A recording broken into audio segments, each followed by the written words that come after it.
जनाब संजय राऊत यांनी केंद्रीय सहकार मंत्री आणि गृहमंत्री अमित शहा यांना पत्र लिहिलंय। त्यांनी हे पत्र अमित शहा यांना लिहिण्याच्या ऐवजी उद्धवजी ठाकरे, अमित ठाकरे, आदित्य ठाकरे यांना लिहिलं असतं तर जरा जास्त बरं झालं असतं। कारण संजय राऊत आणि सहकाराचा काहीही संबंध नाही। ज्यांना सहकारात फक्त स्वाहाकार जमतोय, ज्यांना फक्त मुंबई लुटायची जमते आणि स्वतःची घरं भरायची जमतात, त्या संजय राऊत यांनी सहकाराबद्दल बोलू नये। तुम्हाला फक्त स्वाहाकार माहिती आहे। प्रत्येक गोष्ट मातोश्रीमध्ये घ्यायची, प्रत्येक गोष्ट भांडूपच्या घरामध्ये घ्यायची, एवढा स्वाहाकार संजय राऊत तुम्हाला माहिती आहे। आणि अमित शहा यांना पत्र लिहिण्याच्या ऐवजी उद्धवजी ठाकरे यांना पत्र लिहायला पाहिजे होते की 2.5 वर्ष मुख्यमंत्री असताना उद्धवजी ठाकरे यांनी नेमकं काम काय केलं याचं पत्र लिहून हिशोब मागितला असता तर बरं झालं असतं। संजय राऊत सहकार क्षेत्र देशभरामध्ये पसरवण्याचं काम अमित शहा यांच्या नेतृत्वात होतंय। ज्या काँग्रेसला 70 वर्षामध्ये सुचलं नाही की सहकार क्षेत्रामधून देशाची क्रांती होऊ शकते, पहिलं सहकार मंत्रालय अमित भाईंच्या नेतृत्वात सुरू झालं। याआधी ती कल्पना देखील कुणी केली नव्हती, ती कल्पना अमित शहा यांनी केली आणि सहकाराचं जाळं संपूर्ण देशामध्ये विणण्याचा प्रयत्न अमित भाईंच्या नेतृत्वात होते। पण तुमच्या नेतृत्वात कशाचं जाळं विणलं होतं? संजय राऊत, तुम्ही भ्रष्टाचाराचं जाळं विणलं। संजय राऊत आणि उद्धवजी ठाकरे यांनी टक्केवारीचं जाळं विणलं आणि तुम्ही टक्केवारीचं जाळं विणून महाराष्ट्र पोखरण्याचं काम, मुंबई पोखरण्याचं काम केलंय। त्यामुळं अमित शहा यांना पत्र लिहून खरडपट्टी करण्याऐवजी उद्धवजी ठाकरेंना पत्र लिहिलं असतं तर जास्त बरं झालं असतं। सहकार नाही तर स्वाहाकार एवढाच धंदा संजय राऊत आणि उद्धवजी ठाकरे यांचा आहे। राज्यातील अर्बन कोऑपरेटिव्ह बँकांचं अस्तित्व जे आहे ते अमित शहानी नष्ट केलंय। अमित शहा जाता जाता मोठा हात मारण्याचा प्रयत्न करतात। संजय राऊत हात मारणं कशाला म्हणतात तर रोज 100 कोटी रुपये वसुलीचं टार्गेट देणं याला हात मारणं म्हणतात। आणि महाराष्ट्रानं तुम्ही मारलेला हात बघितलाय।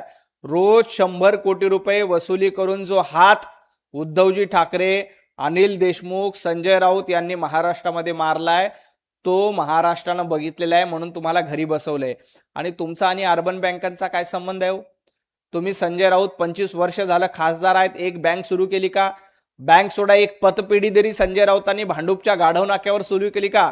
आणि असेल तर भांडूपच्या गाढव नाक्याची एक पतपेढी कुठली आहे ती संजय राऊतांनी सांगावं। उद्धवजी ठाकरे एवढं वर्ष राजकारणात एक साधी पतपेढी देखील तुम्ही सुरू केली नाही आणि तुम्ही सहकाराच्या गप्पा मारतायत। अमित शहा यांनी देशभरामध्ये सहकार उभं करण्यासाठी निर्णय घेतलेत, त्याच्याकडे बघा। आपण साधी पतपेढी आपल्या आयुष्यामध्ये 25 वर्षाच्या खासदारकी निधीमधनं साधं पेवर ब्लॉकची कामं संजय राऊत तुम्हाला करता आली नाही। त्यामुळे तुम्ही इतरांना शहाणपणा सांगू नका। मुख्यमंत्री देवेंद्र फडणवीसांना इतका महत्त्वाचा विषय, गंभीर विषय कळला नाही का असा सवाल संजय राऊत। देवाभाऊंना काय कळतंय आणि काय नाही हे महाराष्ट्र बघतोय। मुख्यमंत्री असताना उद्धवजी ठाकरेंना काय कळत होतं? वाझे काय लादेन आहे का म्हणणारे उद्धवजी ठाकरेंना कसं काय महाराष्ट्राचा अर्थ लागत होता हे महाराष्ट्रानं बघितलंय।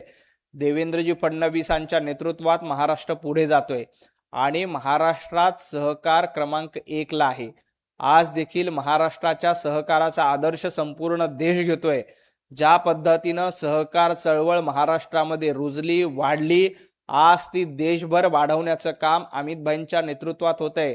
संजय राऊत म्हणतायत की सगळं काही गुजरातमध्ये देतायत, सगळं काही गुजरातमध्ये देतायत, परंतु जनाब संजय राऊत, तुम्ही सगळं काही राहुल गांधींच्या चरणावर अर्पण करताय, तुम्ही सगळं काही सोनिया गांधींच्या चरणावर अर्पण करतायत। त्याच्याकडे बघा। अख्खा पक्ष तुम्ही संपवला आणि उरलेला सुरलेला पक्ष तुम्ही काँग्रेसच्या चरणावर अर्पण केलाय, त्याच्याकडे बघा। सहकार क्षेत्राचा आणि संजय राऊतांचा काहीही संबंध नाही। सहकार म्हणजे स्वाहाकार आणि स्वतःचं पोट भरणं एवढंच संजय राऊतांना माहिती आहे।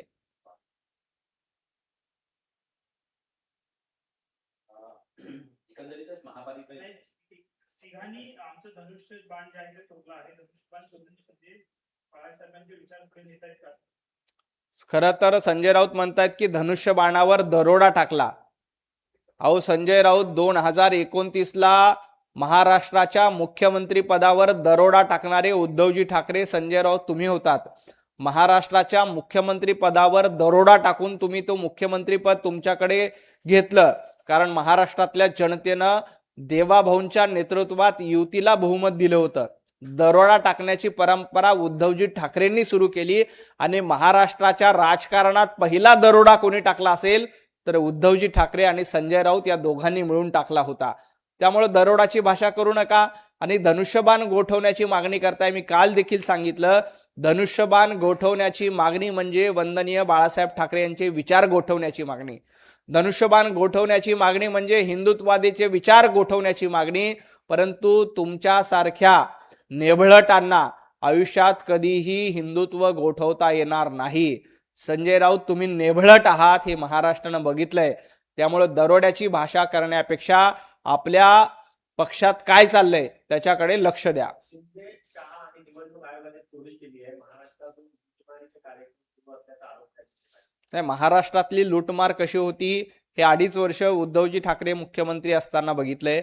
अमितभाई शहा देशाचं नेतृत्व करतायत. एकनाथजी शिंदे शिवसेनेचे वंदनीय हिंदू हृदय सम्राट बाळासाहेब ठाकरेंचे विचार पुढे नेत आहेत. म्हणून जनतेनं एकनाथजी शिंदेना आशीर्वाद दिलेत.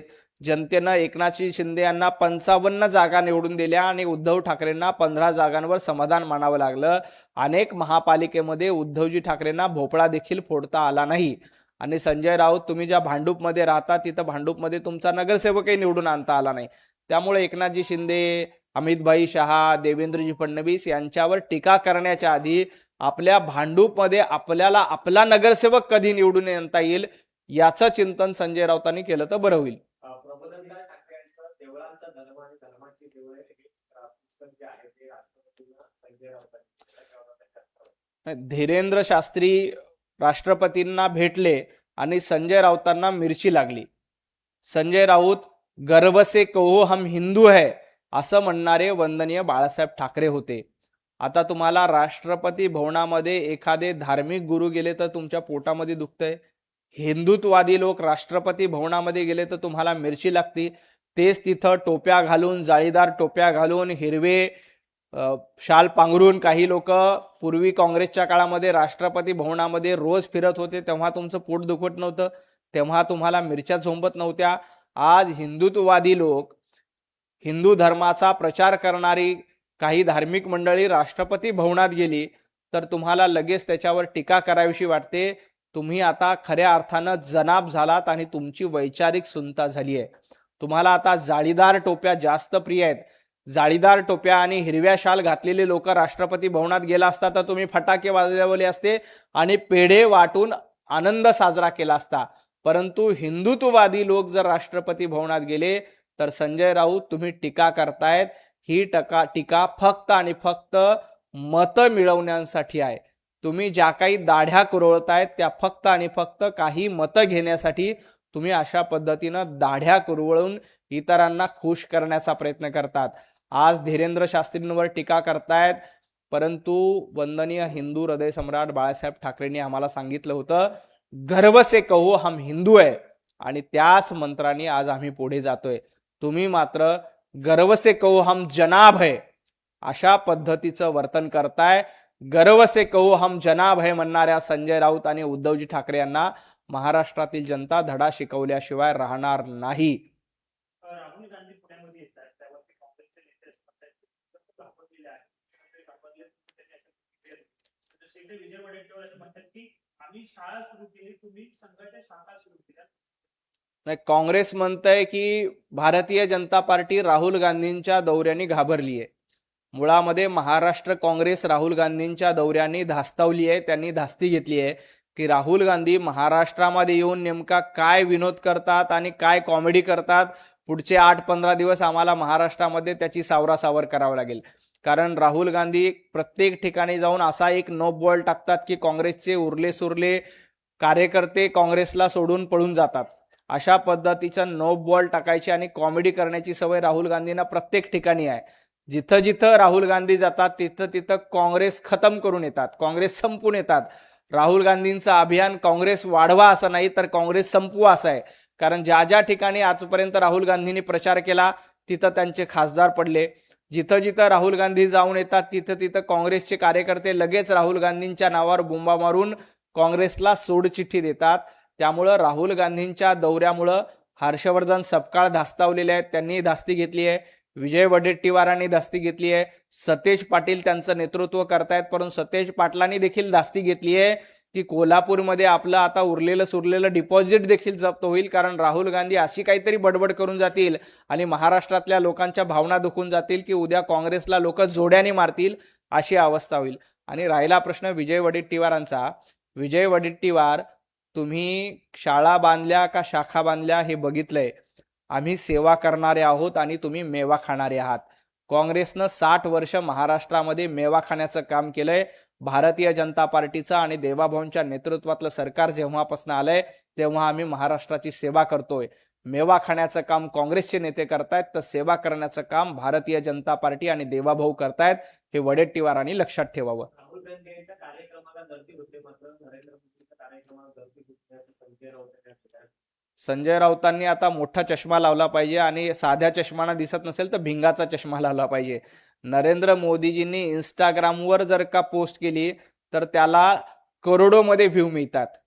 आणि नरेंद्र मोदीजींचा पुण्यामधला दौरा असू द्या किंवा अन्य कुठल्या राज्यामधला दौरा असू द्या, खाली दक्षिणेमधल्या आंध्रमधला दौरा असू द्या, लाखोंच्या संख्येनं जनता आणि लोक मतदार मोदीजींना आशीर्वाद देत आहेत. 140 कोटी जनतेचे आशीर्वाद मोदीजींच्या पाठीचे आहे. संजय राऊतांना एक सांगा की संजय राऊत ज्या राहुल गांधींच्या नेतृत्वात लोकसभेला 99 जागा निवडून आल्या, 99 जागा राहुल गांधींच्या लोकसभेला निवडून आल्या आणि भारतीय जनता पार्टीच्या एकट्याच्या 240 जागा निवडून आल्या. तुम्हाला 2014, 2019 आणि 2024 ही सगळे आकडेवारी मिळून केली तरी 240 पार होत नाही, तेवढी एकट्या भाजपची आहे. त्यामुळे संजय राऊत एकदा भिंगाचा मोठा चष्मा लावा. तुमच्याकडे डॉक्टरकडे जाण्यासाठी पैसे नसतील तर वर्गणी जमा करून मी तुम्हाला चांगल्या डोळ्याच्या डॉक्टरला दाखवतो आणि डोळ्याच्या डॉक्टरला चेकअप केल्यानंतर मोदीजींच्या सभेची गर्दी बघा. आणि राहुल गांधी एका बंदिस्त हॉलमध्ये आपल्याच कार्यकर्त्यांच्या मुलीबाळींना बोलून, आपल्याच कार्यकर्त्यांच्या विद्यार्थिनींना बोलून बंदिस्त सभागृहामध्ये भाषण देणार आहेत. राहुल गांधीमध्ये हिंमत असेल ना तर ओपन फॉर ऑल, सर्वांसाठी खुल्या अशा पद्धतीनं कार्यक्रम राहुल गांधींनी घ्यावा आणि मग विद्यार्थ्यांच्या प्रश्नाची उत्तर द्यावी. राहुल गांधींना पळता भुई थोडी झाल्याशिवाय राहणार नाही.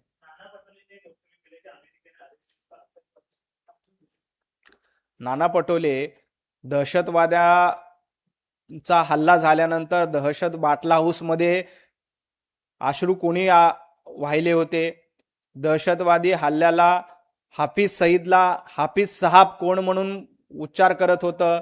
हिंदू दहशतवादी म्हणून काँग्रेसने कशा पद्धतीनं हिंदूंना हिनवलं. हिंदू टेररिस्ट हा शब्द पहिल्यांदा काँग्रेसने आणला होता. अमेरिकेचं सोडा, आपल्या पक्षाकडे लक्ष द्या. मुळामध्ये हिंदू विरोधी भूमिका घेण्याचं काम सातत्यानं काँग्रेसनं केलंय. काँग्रेसनं मग हिंदू दहशतवाद हा शब्द वापरला, हिंदू भगवा आतंकवाद हा शब्द वापरला आणि सातत्यानं या हिंदूंचा अपमान करण्याचं काम काँग्रेसनं केलंय. आता देखील वंदे मातरमला विरोध करून काँग्रेस हिंदूंचा अपमान करते. नाना पटोले, यावेळेला पोस्टल बॅलेटवर तुम्ही निवडून आलात, पुढच्या वेळेला असाच अपमान करत राहिला तर तुमचं डिपॉझिट जप्त झाल्याशिवाय राहणार नाही. टॅक्सी चालक यांना मराठी न आल्यास परवाना निलंबित केला जाणार, यावरती राज्यभर तपासणी सुरू झाली आहे आणि यामध्ये 1200 पेक्षा अधिक चालकांवर कारवाई देखील करण्यात आलेली आहे. त्यामुळे आता मराठी आणि अमराठीवाद पुन्हा उभारले होते. मराठी आणि अमराठीवाद करण्याचं काही कारण नाही. महाराष्ट्रामध्ये जे कोणी व्यवसाय करतात त्यांना मराठी आली पाहिजे, यासाठी सरकार देखील प्रयत्नशील आहे.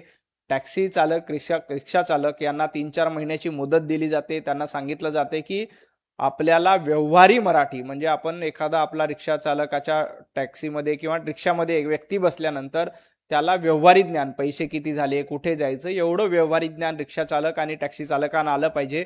यासाठी सरकार प्रयत्नशील आहे.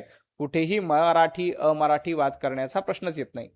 मुंबई महापालिकेमध्ये प्रशासक असताना जवळपास 17 महत्वाचे भूखंड हे आरक्षित करण्याचं काम झाल्याचं समोर आलेलं आहे. एकूणच भाजपचे सत्तांना असताना देखील मोठ्या जागा या भूखंड आरक्षण बदलण्याचं काम सुरू आहे. यातच ठाकरे असेल किंवा मग शिवसेनेसह काँग्रेस असेल यांनी देखील मुळामध्ये 25 वर्ष जेव्हा मुंबई महापालिकेमध्ये उद्धवजी ठाकरेंच्या नेतृत्वातलं सरकार होतं तेव्हा सर्वाधिक भूखंडाचं खाजगीकरण करून, बेस्टचं खाजगीकरण करून प्रायव्हेट बिल्डरच्या घशात मुंबई घालण्याचं काम उद्धवजी ठाकरेंनी केलंय. ज्या पद्धतीनं आज खोटे आरोप केले जात आहेत, कुठेही अशा पद्धतीचे भूखंड खाजगी माणसाला दिले जात नाहीत, कुठेही नियमाची पायमल्ली केली जात नाही.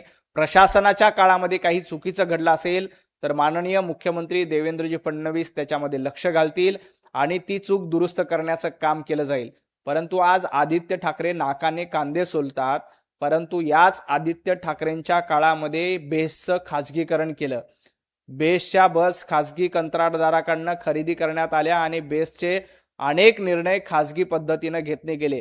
खाजगी ड्रायव्हर आणि बस चालक घेण्याचा निर्णय कोणाच्या काळामध्ये गेला? आदित्य ठाकरे तुमच्या काळामध्ये झाला. त्यामुळे आज नाकाने कांदे सोलण्यापेक्षा आपल्या दिव्याखाली किती अंधार होता हे बघा. आज आम्ही मुंबईकरांचं हित बघतोय आणि मुंबईकरांना चांगल्या सेवा देण्यासाठी मुंबई महापालिका प्रयत्नशील आहे. दुर्दैवानं आपली सत्ता गेल्यामुळं आदित्य ठाकरे अस्वस्थ झालेत, उद्धवजी ठाकरे अस्वस्थ झालेत, कारण यांचं टक्केवारी आणि कमिशन बंद झाल्यामुळं यांची ही रडारड सुरू आहे, त्याच्या पलीकडे काही नाही. शिवसेनेचे आमदार नरेंद्र मोदी कुठेही मित्रपक्षांना निधी वाटपात डावललं जात नाही. काही अडचण असेल तर माननीय मुख्यमंत्री देवेंद्रजी फडणवीस यांशी चर्चा करा, तुमचे प्रश्न सोडवले जातील. उलट महाविकास आघाडीचं सरकार असताना भारतीय जनता पार्टीच्या 105 आमदारांना फुटकी कवडी देखील दिली नव्हती. साधा 1 रुपया देखील भारतीय जनता पार्टीच्या 105 आमदारांना दिला नव्हता. त्यामुळं कुठेही निधी वाटपामध्ये असमानता नाहीये. सत्ताधारी, विरोधक किंवा मित्रपक्ष असा मदभेद केला जात नाही. सर्वांना समान न्याय देण्याचं काम सरकारच्या माध्यमातून केलं जाते. सतीश पाटील यांनी मुख्यमंत्र्यांवरती टीका केली आहे. मुख्यमंत्र्यांनी फक्त पीक कापायचं काम आहे, बाकी काही काम नाहीये असं त्यांनी म्हटलेलं आहे आणि फक्त भाजप फक्त प्रसिद्धीसाठी, जाहिरातीसाठी काम करते. सतेज पाटलांना आता फीत काढण्याचं काय, आपलं मतदारसंघात देखील काम उरलेलं नाही. सतेज पाटलांनी कोल्हापूरमध्ये काय अवस्था झाली ते बघा. कोल्हापूरमध्ये ना तुमचा आमदार आलाय ना तुमचा खासदार आलाय. कोल्हापूरमध्ये कशी अवस्था झाली सतेज पाटलांनी बघावा. मध्ये गोकुळच्या निवडणुकीमध्ये तुम्हाला तुमचा उमेदवार देता आला नाही. दम असेल तर उमेदवार का भरला, हे सतेज पाटलांचं वाक्य अख्ख्या महाराष्ट्रामध्ये मीम्सच्या माध्यमातून प्रसिद्ध झालेलं आहे. त्यामुळे सतेज पाटलांनी देवेंद्रजी फडणवीसांवर टीका करण्यापेक्षा आपल्या मतदारसंघामध्ये, आपल्या कोल्हापुरामध्ये काय झालंय त्याच्याकडे लक्ष द्यावं. काँग्रेसचं पार वाटोळ झालंय. तुम्हाला फीत कापण्याचं काम देखील काँग्रेसनं दिलेलं नाहीये. फीत कापण्याचं काम देखील हर्षवर्धन सपकाळ करतायत. खरं तर सतेज पाटलांची इच्छा होती काँग्रेसचा प्रदेशाध्यक्ष होण्याची, पण काँग्रेसनं सतेज पाटलांना प्रदेशाध्यक्ष देखील केलेलं नाहीये. त्याच्याऐवजी हर्षवर्धन सपकाळ यांना संधी दिली. त्यामुळे फीत कापण्याचं काम देखील सतेज पाटील तुमच्याकडे उरलं नाही. देवाभाऊ महाराष्ट्राचा विकास करतायत. देवाभाऊ महाराष्ट्रासाठी प्रकल्प आणतात.